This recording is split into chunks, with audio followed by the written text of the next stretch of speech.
Assalamualaikum warahmatullahi wabarakatuh. Halo, kami dari kelompok 18. Nama saya Nayan Oktaviani dengan NIM 55522100076. Perkenalkan, nama saya Selira Mauli dari kelas 5A. Teori akuntansi. Kali ini materi yang kita bahas adalah riset akuntansi. Keberadaan teori sangat bermanfaat dalam kehidupan sebab teori dapat menjelaskan hubungan ataupun memprediksi fenomena teori.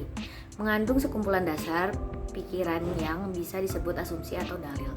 Dasar pikiran ini harus jelas atau dibangun sehingga dapat diuji dengan kesimpulan statistik, di mana dalam kasus biasa disebut hipotesis. Pada akhirnya, sebuah teori akan mengandung sekelompok konklusi atau kesimpulan yang berasal dari premis. Ada dua tipe penalaran logis. Yang pertama itu ada penalaran deduktif, pergerakan dari hal umum ke hal khusus. Lalu yang kedua ada aksioma-aksioma yang formalisasikan mungkin digunakan untuk menurunkan berbagai aturan akuntansi limited use to date. Lalu yang kedua itu ada penalaran induktif. Cirinya itu yang pertama bergerak dari hal khusus ke umum, memeriksa data sampel untuk menarik simpulan tentang populasi dan seterusnya. Lalu ada riset akuntansi positif. Pada awalnya penelitian induktif mengabaikan mengapa akuntansi alternatif tentu dipilih. Riset akuntansi positif memfokuskan pada pemahaman mengapa akuntansi alternatif dipilih, mendeskripsikan what is, tidak berkata apa yang seharusnya. Lalu selanjutnya ada teori normatif dan deskriptif. Selain diklasifikasikan menjadi deduktif dan induktif, teori dapat diklasifikasikan normatif dan deskriptif. Teori normatif atau preskriptif menjelaskan bagaimana suatu hal yang seharusnya how they are should be dan bukan bagaimana mereka sebenarnya how they are. Sistem deduktif pada umumnya bersifat normatif. Teori deskriptif menceritakan bagaimana suatu hal atau tell us how things are dan bukan bagaimana seharusnya mereka atau not how they should be. Sistem induktif pada umumnya deskriptif. Dalam model yang berbeda, riset induktif dalam akuntansi dapat membantu menerangkan hubungan dan fenomena yang sedang berlangsung pada lingkungan bisnis. Riset ini pada gilirannya bermanfaat dalam proses pengambilan kebijakan, di mana metode deduktif membantu memutuskan aturan yang telah ditentukan. Karena menjadi jelas bahwa metode induktif dan deduktif dapat digunakan bersama dan bukan metode yang saling eksklusif, meskipun tidak mungkin menjaga risiko induktif agar menjadi bebas nilai atau value free. Lalu materi selanjutnya itu adalah arah riset akuntansi. A. Pendekatan model keputusan atau the decision model approach. Model ini menyatakan informasi apa yang dibutuhkan dalam pengambilan keputusan. Dari sudut pandang ini, laporan keuangan didasarkan pada entry value, exit value, dan discounted cash flow yang memenuhi syarat kemungkinan bermanfaat. Pendekatan ini tidak menyatakan informasi yang diinginkan pengguna, melainkan lebih berkonsentrasi pada informasi yang membutuhkan dalam pengambilan keputusan tertentu. Orientasinya dalam normatif dan deduktif. Premis yang mendasari riset ini adalah pembuat keputusan yang perlu diingatkan bagaimana menggunakan informasi jika mereka tidak familiar dengan informasi tersebut. Lalu selanjutnya ada riset pasar modal atau capital market research. Sebuah jumlah uang yang signifikan dari riset empirik dan induktif memperlihatkan harga saham perusahaan publik bereaksi dengan cepat dan dalam keadaan tidak bias terhadap informasi baku. Karenanya, harga pasar diasumsikan dapat merefleksikan secara utuh semua informasi yang tersedia untuk publik. Proposisi ini secara prinsip dan disiplin keuangan diketahui sebagai efficient market hypothesis atau hipotesis pasar efisien. Ketika informasi secara cepat direfleksikan dalam harga sekuritas, maka ada permintaan untuk meningkatkan pengungkapan akuntansi. Lalu yang ketiga ada riset keperilakuan atau behavioral research. Perhatian utama dari riset ini adalah bagaimana pengguna informasi akuntansi membuat keputusan dan informasi apa yang mereka perlukan. Pendekatannya adalah deskriptif, sedangkan penelitian ini menggunakan subjek situasi percobaan yang terkendalikan dengan sesama. Banyak studi telah memperlihatkan ketidaksesuaian antara model keputusan normatif dengan proses keputusan aktual dari pengguna atau users.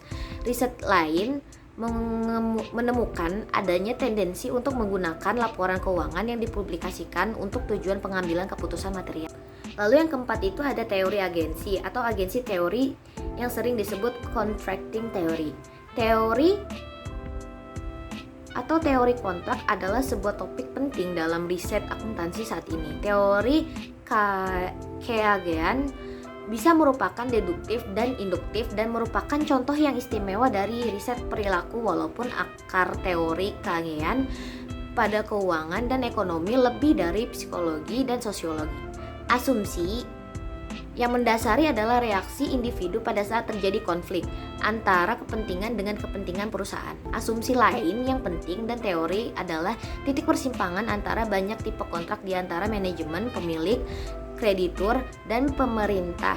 Hasilnya, teori Keyhagean memperhatikan variasi kos dari hubungan pemantauan dan pelaksanaan di antara kelompok yang beragam.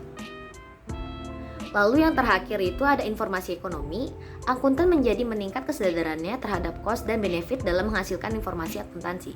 Riset informasi ekonomi biasanya dasarnya adalah analitis atau deduktif. Informasi ekonomi muktahir termasuk asumsi teori Keyhagean dan analisa situasi dalam analisanya. Hal ini karena pembagian risiko antara prinsip dan agen adalah koneksi dekat dengan isu apakah keduanya memiliki informasi yang penuh atau apakah akan terjadi informasi yang timpang pada saat salah satu yang terpisah.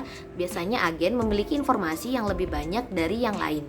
Tujuan dari analisis teori informasi adalah menentukan bagaimana rancangan kontrak dioptimalkan untuk menegosiasikan insentif dan pembagian risiko. Riset juga memperhatikan pentingnya fungsi pelayanan akuntansi atau menilai kerja manajemen relatif penting untuk menentukan insentif dan reward manajemen.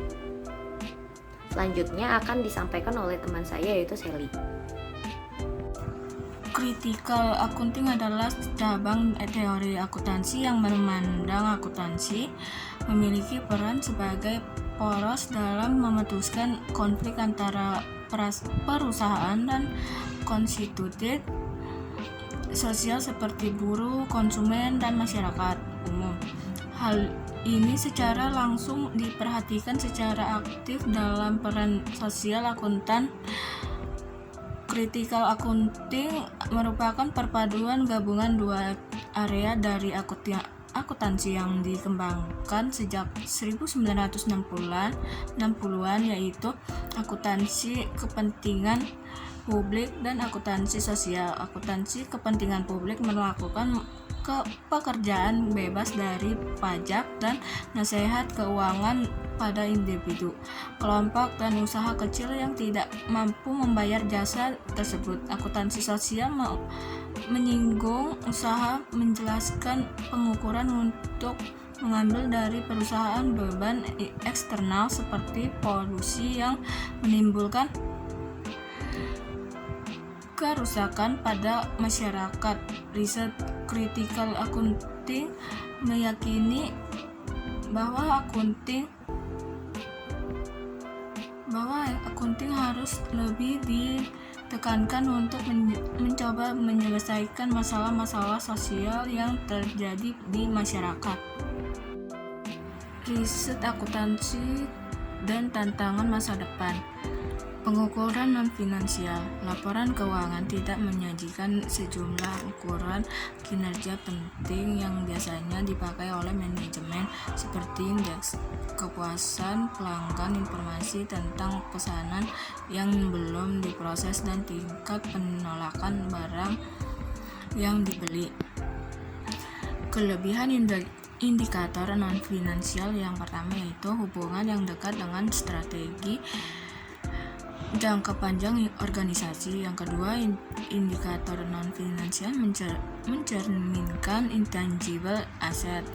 Yang ketiga yaitu indikator non-finansial dapat menjadi indikator yang lebih baik bagi kinerja finansial di masa depan.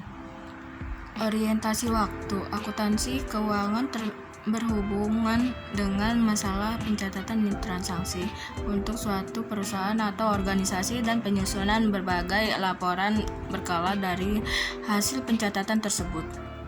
Aktiva lunak. Laporan keuangan berfokus pada aktiva lunak atau tidak berwujud, dan aktiva keras atau persediaan pabrik, tetapi tidak menyajikan banyak informasi tentang aktiva tersebut. Contoh dari aset tidak berwujud yaitu nama merek, lisensi dan waralaba, metenset, dan penerbitan judul. Selain itu, laporan keuangan juga harus mengungkapkan hal-hal berikut. Yang pertama, untuk setiap aset dinilai memiliki manfaat tidak terbatas, nilai tercatat aktiva, dan alasan untuk mempertimbangkan bahwa ia memiliki hidup terbatas dan faktor-faktor penting yang digunakan untuk menentukan ini. Ketepatan waktu. Laporan keuangan memberikan informasi penting mengenai perusahaan bagi pihak-pihak yang membutuhkan. Adapun pihak-pihak yang membutuhkan informasi keuangan perusahaan yaitu kreditor, pemegang saham, dan manajemen. Sekian materi dari kelompok kami. Mohon maaf bila ada salah kata dan salah perbuatan juga. Terima kasih. Wassalamualaikum warahmatullahi wabarakatuh.